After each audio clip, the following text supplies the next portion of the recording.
5 important steps before start a business. किसी business को start करने से पहले ये 5 चीज़ों का ध्यान आपको जरूर रखना चाहिए। क्या आपको पता है कि 50% बिजनेस अपने पहले 1 साल में खत्म हो जाते हैं, या उसमें से बचे हुए 20% बिजनेस अपने अगले 5 साल में खत्म हो जाते हैं। किसी भी बिजनेस को स्टार्ट करने के लिए सबसे इंपॉर्टेंट है बिजनेस आइडिया या बिजनेस प्लान। बट ये 5 इंपॉर्टेंट चीज़ें ऐसी हैं कि जिसको अगर आपने ध्यान ना रखा तो फ्यूचर में शायद आपको पछताना पड़े। हेलो गाइस, मेरा नाम है गौरव और इस वीडियो में आपको 5 ऐसी इंपॉर्टेंट चीज़ें बताऊंगा जो आपको बिजनेस स्टार्ट करने से पहले ध्यान में रखनी है। किसी भी बिजनेस को स्टार्ट करने के लिए हमें एक इनिशियल फंडिंग की जरूरत पड़ती है, बट ये डिपेंड करता है आपके बिजनेस साइज पे। किसी बिजनेस में कम फंडिंग चाहिए होती है, किसी बिजनेस में ज़्यादा। बट ये एक टोटली डिफरेंट टॉपिक है, तो इस टॉपिक पे मैं एक डिटेल डिफरेंट वीडियो बना के दूंगा। स्टेप नंबर 1 है company registration. Company registration majorly 3 तरीके का होता है। पहला होता है इनकॉर्पोरेशन, जिसको हम इंडिया में प्राइवेट लिमिटेड कहते हैं। दूसरा होता है पार्टनरशिप कंपनी, जिसमें 2 या थोड़े से ज़्यादा लोग मिलके एक कंपनी रजिस्ट्रेशन करते हैं एज ए पार्टनर।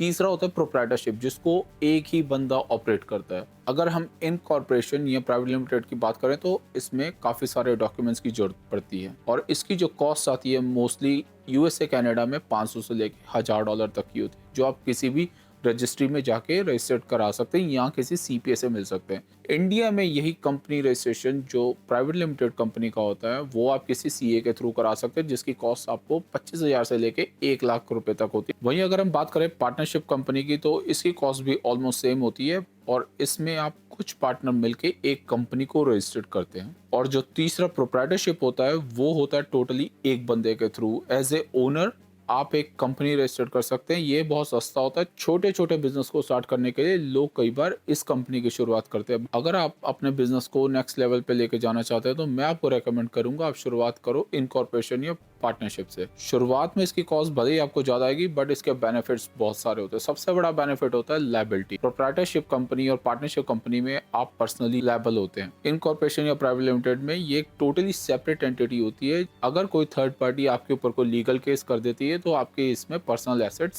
सिक्योर होती है। तो इसीलिए बेस्ट रजिस्ट्रेशन किसी भी कंपनी के लिए इनकॉर्पोरेशन या प्राइवेट लिमिटेड को ही माना जाता है। स्टेप नंबर 2 है ओपन अ बिजनेस अकाउंट। अपना बिजनेस अकाउंट खुलवाना। बिजनेस स्टार्ट करते हुए एक जो सबसे बड़ी गलती लोग करते हैं वो ये करते हैं कि जिस बैंक में उनका पर्सनल अकाउंट होता है वहीं पे वो जाके अपना नया बिजनेस अकाउंट खुला लेते हैं। हर एक बैंक बिजनेस फ्रेंडली नहीं होता। कुछ ही बैंक होते हैं जो आपके नए बिजनेस को सपोर्ट करते हैं। तो ये ध्यान में रखना बहुत जरूरी है कि जिस बैंक में आप अपना बिजनेस अकाउंट खुलवा रहे हैं वो बैंक बिजनेस फ्रेंडली जरूर होना चाहिए। जैसे हमें सर्वाइव करने के लिए ऑक्सीजन की जरूरत पड़ती है, वैसे ही हर एक बिजनेस को सर्वाइव करने के लिए एक पॉजिटिव कैश फ्लो की जरूरत पड़ती है। तो इस केस में अगर हमारे पास कोई क्रेडिट लाइन या कोई क्रेडिट कार्ड होता है तो वो हमारे बिजनेस के लिए ऑक्सीजन का काम करता है। जब भी हम किसी बैंक में अपना बिजनेस अकाउंट खुलवाने जाते हैं वो हमारा सॉफ्ट या हार्ड क्रेडिट चेक करते हैं, और उसी क्रेडिट के बेस पे वो हमें अपने क्रेडिट प्रोडक्ट ऑफर करते हैं। इस केस में अगर आपको कोई लाइन ऑफ क्रेडिट या अच्छा क्रेडिट कार्ड मिल जाता है तो वो आपके बिजनेस के लिए बैकअप का काम करता है। और जो बड़े बैंक होते हैं वो आपको ये चीजें तभी ऑफर करते हैं जब आपका क्रेडिट हिस्ट्री एक्सट्रीमली गुड हो।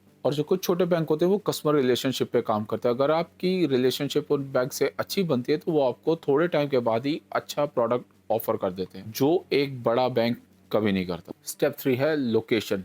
एक नए बिजनेस को स्टार्ट करने के लिए हमें एक जगह की जरूरत पड़ती है जहाँ पे हम अपना बिजनेस रजिस्ट्रेशन करवाते हैं। अगर आप कोई सर्विस प्रोवाइड कर रहे हैं या फिर कोई छोटा मोटा बिजनेस कर रहे हैं जहाँ से आप ऑनलाइन सेलिंग करना चाहते हैं, तो ये चीज़ आप अपने घर से भी कर सकते हैं as a home based business. अगर आपका बिजनेस प्रोडक्ट बेस है जहाँ पे आपको एक शोरूम या डिस्प्ले करने की जरूरत पड़ती है, वहाँ पे आपको कोई ना कोई रिटेल स्टोर की जरूरत पड़ेगी। कनाडा और यूएसए में मोस्टली जो लीज साइन होती है 3 से 5 साल के लिए होती है, बट कोई भी रिटेल स्टोर की लीज फाइनल करने से पहले हमें इस चीज को बहुत ध्यान में रखना चाहिए कि वो लोकेशन हमारे टारगेट कस्टमर के एरिया से मैच करती हो। अगर जल्दबाजी में हम कोई भी लीज साइन कर देते हैं तो इस चीज का हमें फ्यूचर में बहुत बड़ा नुकसान हो सकता है। तो कोई भी लोकेशन को फाइनल करने से पहले 10 बार सोच के तब जाकर लीज साइन करें। स्टेप नंबर 4 है प्रोडक्ट नॉलेज। अगर आप आधी अधूरी तैयारी के साथ मार्केट में निकलते हैं या कस्टमर को अपने सर्विस या प्रोडक्ट ऑफर करना शुरू कर देते हैं, ये आपको नुकसान भी दे सकती है।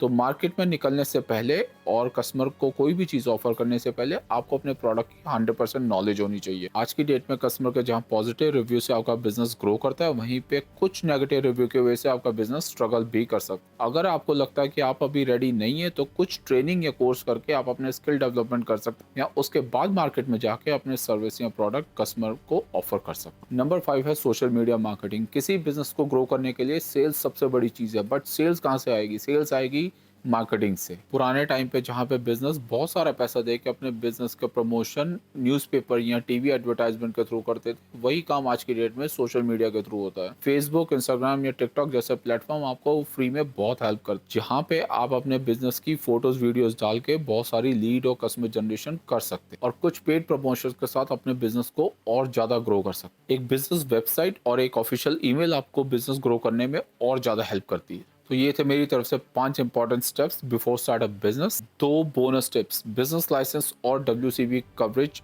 आपके बिजनेस के लिए मस्ट होती है। USA और कनाडा में आप इन 2 चीज़ों के बगैर बिजनेस नहीं रन कर सकते, और अगर आप इन 2 चीज़ों को इग्नोर करते हैं तो आप हैवी पेनल्टीज का सामना भी कर सकते हैं। अगर आपको वीडियो अच्छा लगा हो तो प्लीज़ इसको लाइक और शेयर कर दें। अगर आप कोई बिजनेस स्टार्ट करने का सोच रहे हैं तो मेरे को कमेंट सेक्शन में बताएं, मैं उस बिजनेस के ऊपर एक डिटेल रिसर्च करके आपको एक डिटेल वीडियो बना के दूँ। Thanks for watching, see you next video.